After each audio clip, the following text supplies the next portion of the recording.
Would some of you raise your hands who've heard of Billy Meier and some of the, very good, about half the group. Well, Billy Meier is one of these lucky people that they figured, well, he's kind of a simple type, we'll show him everything. Well, these are the benevolent aliens, and they've been here helping us.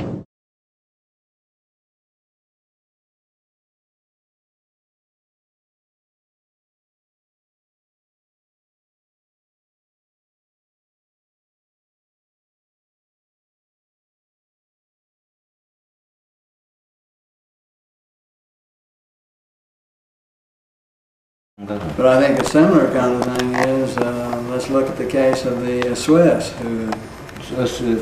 the man in Switzerland who was contacted by extraterrestrials and made. Но имеется еще один контактер известный, это швейцарский человек. Майер. Который снимки делал, да, вот этот? I saw the pictures the day after investigative team went to Switzerland. Я видел картинки, которые были сделаны группой исследователей после того, как это явление было зафиксировано. Я очень хорошо знаю людей, которые входили в эту группу исследователей. Они приходили ко мне домой. Показали мне все эти картинки, которые они получили. Very fine photos, yes, very fine. I have seen them. They were absolutely authentic. Эти фотографии были абсолютно аутентичными. And yet the whole world has tried their best to make them out to be fake. Hey, Lee. Hey, Tom. What's up? Just got this back. We sent this photograph over to Neil Davies. Just got his report. Neil Davis. Physicist, aerospace industry subcontractor. Right, okay, got it. Examined the photograph with microdensitometer. Also, these you're seeing here are the black and white color separations that he did, and let's see what the results were here. Examination of these plots did not reveal any details which would cast doubt upon the authenticity of the photograph. And there's more. Color copy names, color separation. Nothing was found to indicate a hoax. And his conclusion is even more interesting. Let's see, black specks. Nothing was found in the examination of this print which could cause me to believe that the object in the photo is anything other than a large object photographed at distance from the camera. This is the new picture that we digitized last week using the microdensitometer. We transferred it over to floppy disk here. Let's look at the first map in low-pass filtering. Why these particular colors on the screen? What are we seeing? I mapped it in such a way that the real colors are not what we're seeing, but one shade of a color that's really similar to another one, like two shades of red, are in high contrast so that we can really see the difference. I see. Have you found any anomalies yet, of any kind? Anything I find strange things, but nothing that would tell me that someone's tampered with the pictures. I see. Nothing indicating a hoax method or indicating superimposition or anything like that? Nothing that I can find. Have you been working on the grain at all yet? Yeah, I have. What we're seeing here is that the film grain holds up the way that it should. In the pixel distortion test, it appears to me and to the computer that this object was photographed in the same original piece of film at the same time that the background was photographed. In other words, no overlay. I would say these pictures are genuine.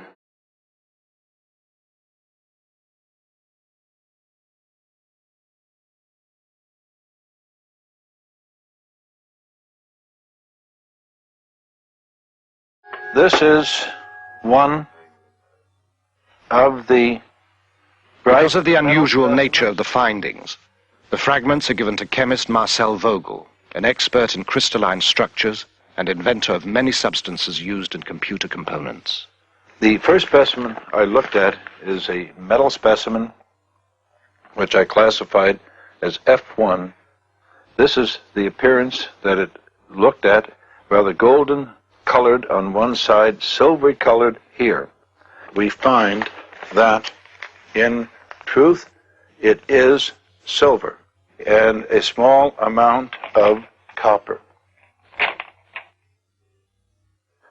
we look at it here, this same area here, under polarized light, what is unusual of this small specimen is both highly crystalline nature, and suddenly we come to a metal section as we see here, and it showed a combination of metals that I've not encountered in any normal bit of metallurgy, both crystalline deposits and metal.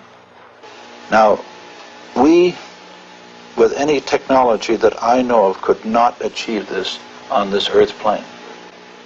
I could not explain the type of material that I have and its discreteness by any known combination of materials. I could not put it together myself as a scientist.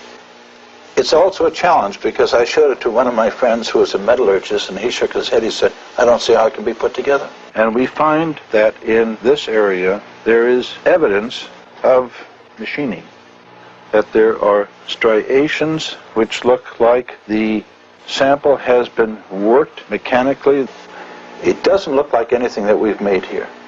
At this moment, I would feel very much inclined to accept what was given to me as being true. Do you ride your moped? Yes. Do you receive your mail at Schmidt-Rudi? Yes. Did you fake the photographs taken at Ober-Sadeleg with a model suspended... No. Wait till the answer. Or wait till the question is finished. Suspended by a string? No. Let's do that one more time, okay? Wait till I finish. Do you live in Switzerland? Yes. The tape is taken back to be analyzed by Bob Felon, a former criminal investigator with the Sheriff's Department of Colorado and a specialist in lie detection. Was also a yes answer.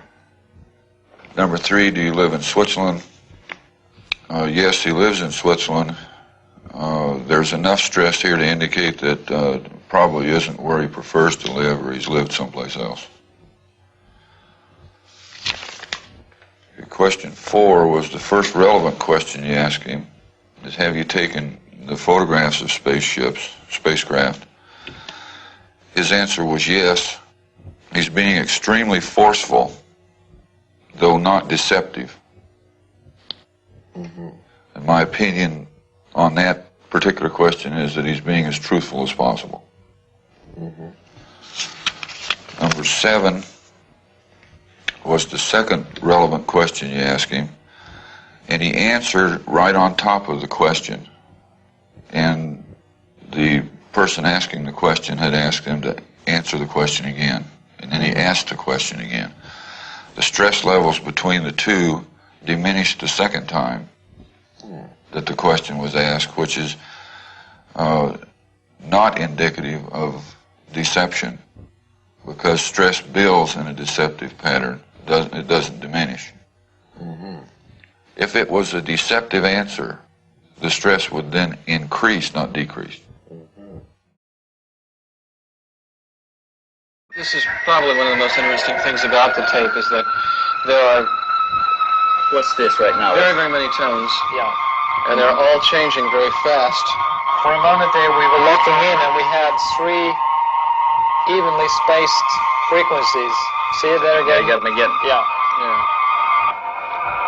Nils, would it be possible to recreate this sound? To be honest with you, I personally don't think so. There are not synthesizers on the market that have oscillators that change that randomly. Uh-huh. Even if you got 9 or 10 of them going, they wouldn't change from those peaks that quickly. So a significant thing is this rate of change. Well, and besides, if you were going to create a noise for a spaceship, you'd be hard put to come up with something as original as this. The tapes hold still another surprise. Also, another interesting point to note here is we have there seems to be a steady pattern all throughout all of this random signal. It seems to be level change very steadily in around 5 to 10 cycles per second, which happens to be in the area of the natural magnetic resonance of Earth, also called the Schumann resonance. Is that significant in any way? It could be. it's just interesting to note the correlation there. The peculiar correlation is something strange. I mean, why would the correlation be there? Yeah. You can see it on the oscilloscope.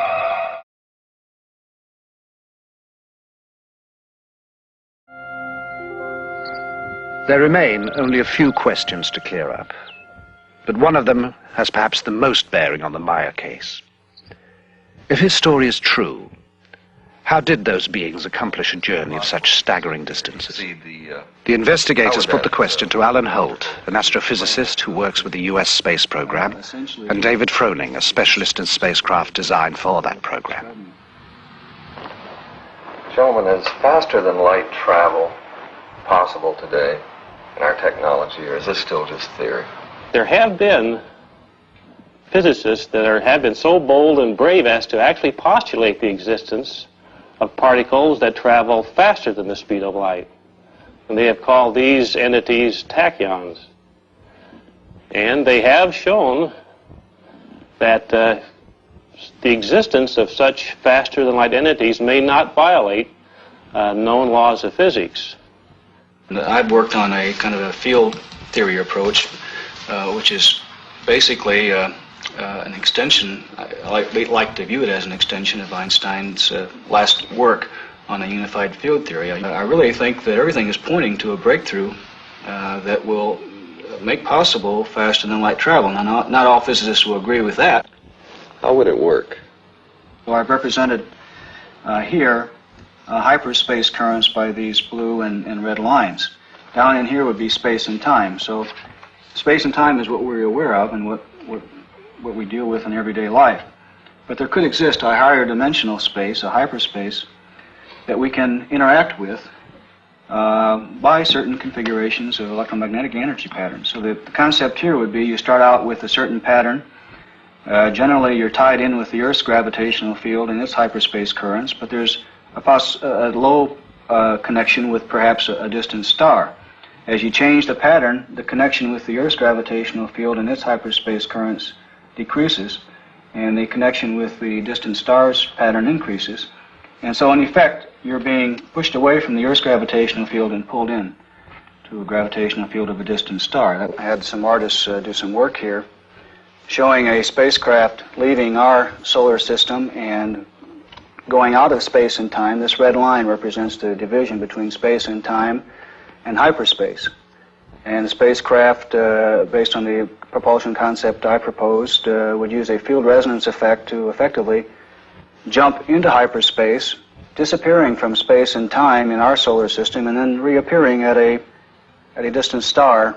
Mr. Froning, you showed me a diagram that you had worked up that's very similar to this, that describes a hyperspace leap in some fashion also. It's remarkable how similar they are. What I've tried to symbolize by this diagram is, first of all, the familiar space-time plane of existence shown here in blue of our physical world. At the journey's start, some distance is traveled and some time taken getting out of the solar system is shown by the curved line at the left. Then a hyperspace jump covers most of the distance with almost no lapse of time. Some time is taken again decelerating to the target, the curved line on the right. So this line here is very similar to the red line Alan has on his chart. That's right. Mm-hmm. That's right. This line he shows here is the jump I show here. Yeah. What shape would such ships have to be to make such a trip? I initially came up with this design, with a central circular symmetrical shape. This top figure shows a field resonance system in its space-time jump mode, where it initially rises up to a certain point, and as it rises up, as the pattern gets closer to the resonance point, the colors can change, showing a higher energy flow. And you do get an effect in this concept that is very similar to what is observed in some UFO sightings. Okay. Dave, concerning the Pleiades, they're about 500 light years away from our planet. What would you estimate the time in this form of travel? We're talking about on the order of 8-hour transit times between the Earth and in a system such as the Pleiades star cluster?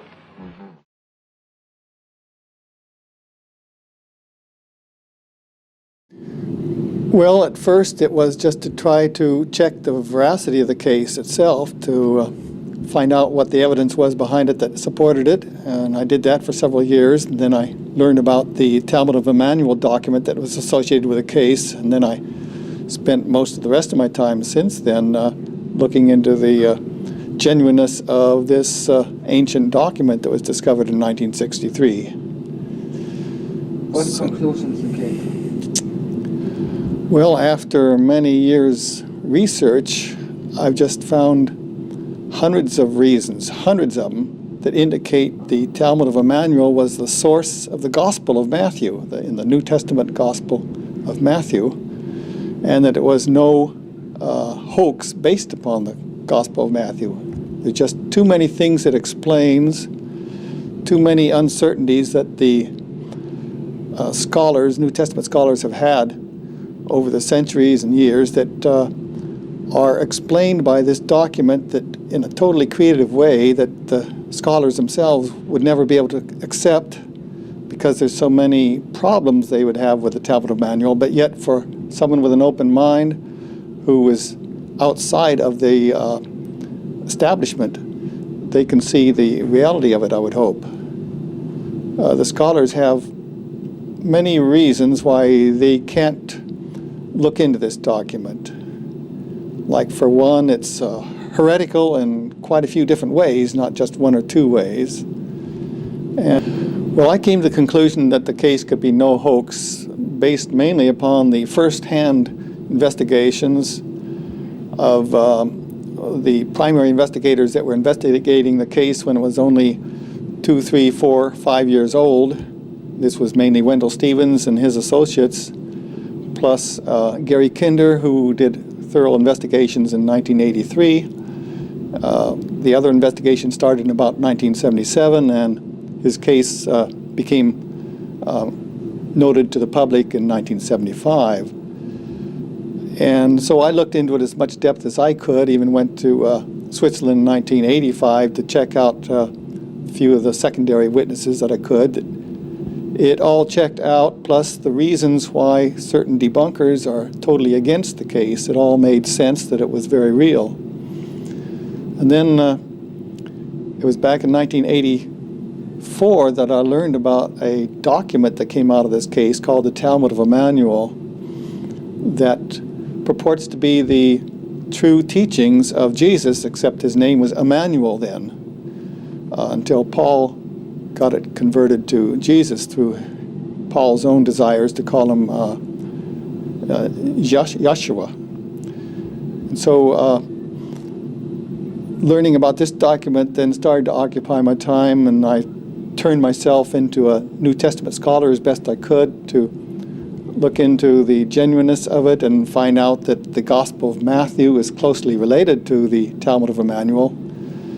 And one follows along the other closely enough so that you know that either the Talmud of Emmanuel was the source of the Gospel of Matthew, or that it's a 20th century hoax based upon the Gospel of Matthew. So I've been spending my 14 or so years since 1983 examining those two possibilities, and I can only conclude that there are several hundred reasons that indicate Talmud of Emmanuel was genuine, the source of the Gospel of Matthew, and it was no hoax. What is the most convincing reason? Well, it's mostly the accumulation of evidence. Each of these 300 reasons or 320 reasons by itself may not be totally convincing, but you put them all together and they're overwhelmingly convincing. These range from very minor things that scholars have picked on with the Gospel of Matthew, that you read through the Talmud of Emmanuel and you find that the mistake isn't there. The Talmud of Emmanuel reads something somewhat different there that was heretical. The compiler, the writer of the Gospel of Matthew, had to alter it to make it compatible with his own beliefs and the beliefs of the early Christian church. And so in so doing, he made some little mistake here and there that some scholars have picked up, and written about in the literature. And then you can find that the Talmudic manual just doesn't suffer from that error. And this happens over and over again with a lot of minor things. But then there's the major things that explains how Jesus, whom I call Emmanuel, how he could have had appearances after the crucifixion. Well, the biggest heresy, I guess, within the Talmudic manual was that he survived the crucifixion. Of course, this is in accordance with a lot of legends that say he traveled around Anatolia or the Turkish area and eventually farther east and on to the India, Kashmir region, where he lived a long life and finally did die and was buried in a tomb in Srinagar, Kashmir in the early 2nd century. So we have these major things that the Talmudic manual explains too, how those legends got going, how the disciples insisted that they had seen the risen Jesus, the risen Emmanuel, in the days following the crucifixion, several different appearances, and why these appearances in the different Gospels are all slightly contradictory to each other. This was a very sensitive item. Each one had to be edited by its Gospel author to be sanctionable, and through that editing they all differed from each other in one way or another. So the scholars have tended to discount the post-crucifixion appearances of Jesus totally. Most of the modern scholars do for that reason, although in so doing they're just saying that, well, where there's a lot of smoke we don't think there was any fire, which is not a very good reasoning to use very often. That's just one example of one major thing. There's too many others.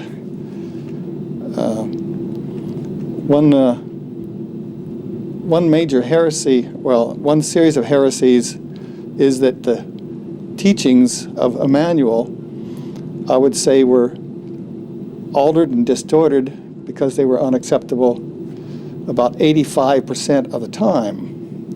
And this is because he taught about spirituality, taught about the existence of the human spirit, its evolution over lifetime after lifetime, which meant he taught about reincarnation. He taught about eventually perfecting yourself in spirit, zillions of lifetimes into the future, becoming almost one with a true God, which he calls creation in the Talmud of Emmanuel.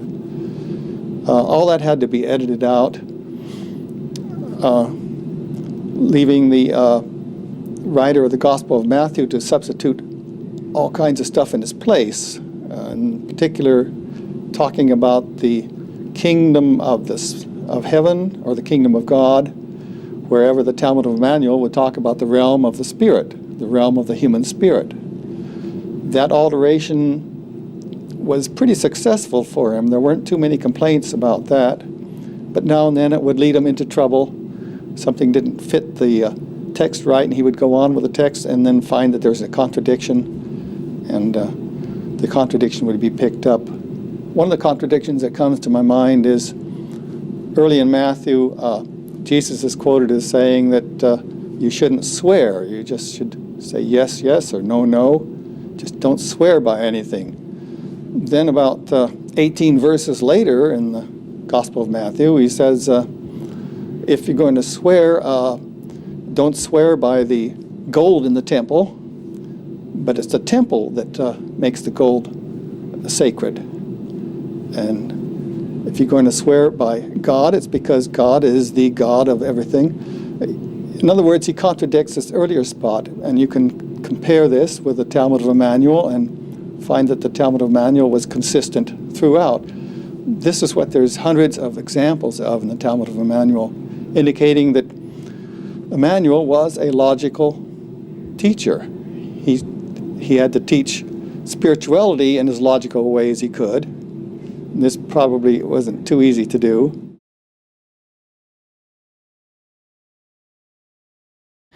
I was sitting outside the window of my room, looking outside, seeing people passing back and forth in the Ashoka Ashram compound. And as And then I turned towards my right on the path directly in front of the Ashoka ashram. I saw two people walking slowly on the path towards the youth hostel. That's where Billy was staying. And the two person was Billy Meier, and on his side was this woman that later on I came to know that it was Asket from the Dahl universe. This is the path where Billy walked from the main gate to here, and this is where I saw Billy Meier and Asket from the Dahl universe came and walked here, and both of them slowly walked on this path towards the Ashoka Youth Hostel where he was living at that time. Yes, he was walking around in the Ashoka mission. So I saw them walking. I think one time I saw them in front of the youth hostel and they were looking behind something. Do you remember in some occasion you saw something and both of you looked the right? I don't remember because I saw it from afar. I don't know what occasion, but that was why I took a close, or at least staring at her, because I kind of knew her. In front of this youth hostel, Billy Meier and Asket used to stand here and talk, and in this corner here I used to see them, both of them standing and talking. And I was in that corner near the Bodhi tree over there, and standing behind that tree where the pond used to be underneath that, and looking thiswards, I saw both of them standing and talking, and at one point both of them together turned towards the main road. When I was about 8 or 9 years old, I had an experience, or a couple of experiences that were very interesting to me. I would have a very beautiful lady visiting me in my bedroom when my brother and I go to sleep. She would come and impart certain knowledge, certain learnings to me through a non-verbal communication. I could describe it as something that was directly transferred to me without words. And this went on for a few nights, and I just took it as something very natural. Being a child, to my child's mind, it was very something that was natural and was wonderful. When I had my experience, it was not something, for me it was very natural. I have seen a lot of ships over the temple, or over the, we have a large area over the trees, near the well, on the doghouse. All these areas that I have seen the ships, sometimes it was very low. I could see a huge, it's almost like, one time I saw maybe half of this room size of the ship. And sometimes I see very small, further away. It was nothing strange. It was not something that caused me to run with excitement to ask some adults, or my grandfather, or my ayah, or my governess what I see. It was a very natural phenomena for me. So when I had experiences with Asket, it was also not something very unusual or strange for me. It was almost, it's the most natural, but it's almost like a return to some known, familiar state. This is the main temple here, without the front covering of the ashram. We used to look up. Sometimes in the evening you can see the ship station right on top of your head. Sometimes the ship would be seen on this direction. there were lots of more trees from here to that area, but we could see it from usually at night or early in the evening when it was hardly any sunlight left. I have seen for a few times UFO over the Ashoka Ashram. One time I saw just some kind of a disc-looking, blitzing out in and out of the sky. It was early evening, so it was not quite dark yet, and the disc looked it's almost like a round, but it looks kind of dark against the sky. So and it was moving fast in and out of the clouds, and changing position many times, and after a while it went away. This is one of the phenomena where hundreds of people saw this.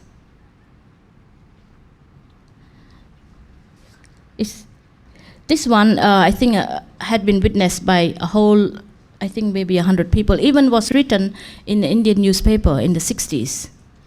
Actually, one reporter was dispatched from the newspaper, I think the New Statesman or something. If we dig, we could find the article. He came, talked to the villagers, talked to people who work at our place, and was shown, and even talked to Billy and was shown the photos. And he wrote an article about this and interviewed a lot of eyewitnesses. I saw quite a few like this. You know, in the summer when it gets hot, we sleep with the, remember charpai? Yeah. The bed, the string bed. Yes. Outside, and looking up always. Sometimes I see. In the summer. Oh, this one. That's the same time as this one here. It's maybe a half a minute different. I see. As far as I could recall now, she looks very much like, of course, like one of us, but to me, she was not very big or very tall. Slim and long, dark hair, like dark brown hair, and kind of beautiful and delicate somehow.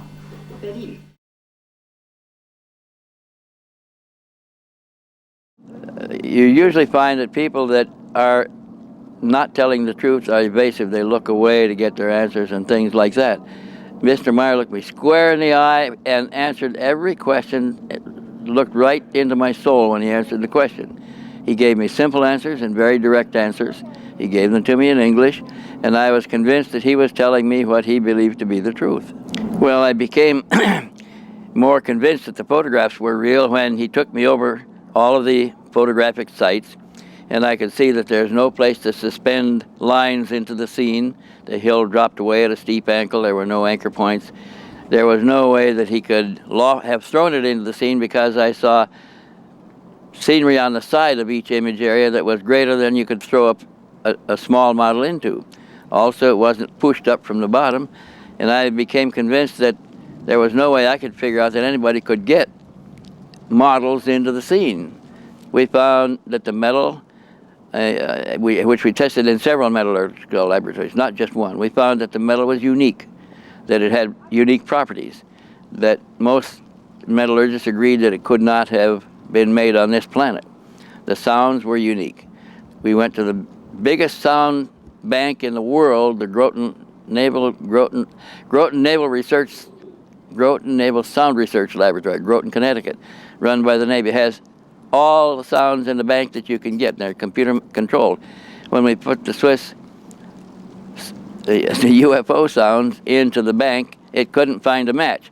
The piece that we put in there was the sound recorded when the Mirage jet was making passes on the alien beam ship. And the computer matched the sound of the jet engine, gave us the model of the jet and the engine that was using. It gave us a police siren, a European police siren that was used in certain countries. it gave us a Junkers Ju-52 flying in the area, which we didn't hear on the tape. I didn't hear it. Meyer didn't hear it, but it was there. They gave us a report. It reported that a Swiss Pilatus Porter reconnaissance plane was in the vicinity, and also recorded the sounds of the jet engine. Gave us all of this information, including that of a barking dog, which we could hear the barking dog, but a lot of sound information that was imperceptible to us was all discovered by the sound bank. So that was quite unique. And then when we took it to sound technicians to find out what kind of sound it was, they had some problems. They couldn't find out how many emitters were involved. One idea was there was 8, another concept was that there were 24 simultaneous emitters to produce the sound. The sound had random wavelength and random what's the other, amplitude of the waves, both at the same time. And this was something that would be relatively impossible to do. They concluded that it would take 24 separate synthesizers working together to reproduce the sound. Now those synthesizers are very expensive equipment, and no laboratory had more than one. The biggest laboratory in the world at Groton only had 2. At 10 o'clock at night, and he said, I must go out and have a cigarette. And so we went outside to sit down in the fresh air, and there was a car seat beside the door. And we sat down on the car seat. And just as we sat down with Mr. Meier right by my left shoulder, he was suddenly pulled across my lap like that. He went, ugh! And he started to get up again like that. I said, what's the matter? Are you having a heart attack? And about the time that he was pulled across my lap, we felt debris in our hair. And I thought that it was a rat in the rafters of the barn there. And at that time we heard the shot. We've already been sprinkled with sand. And then we heard the shot. He said, that was a shot. And he turned around and looked, and there's a fresh hole in the wall. He put his finger in it. He says, it's hot. And he says, let's find the bullet. And he got up and pulled the car seat out to find the bullet behind the car seat. I'm thinking, why are we doing this? The gunman's still out there. Why don't we crawl inside and get something to protect ourselves? And so we went in, and we got a big flashlight and a rifle and came out. And when we went to the point the noise came from, we found where the ground had been packed down. Somebody had been standing out there shifting his feet like this for some time, and after the shot there were running steps leaving the scene.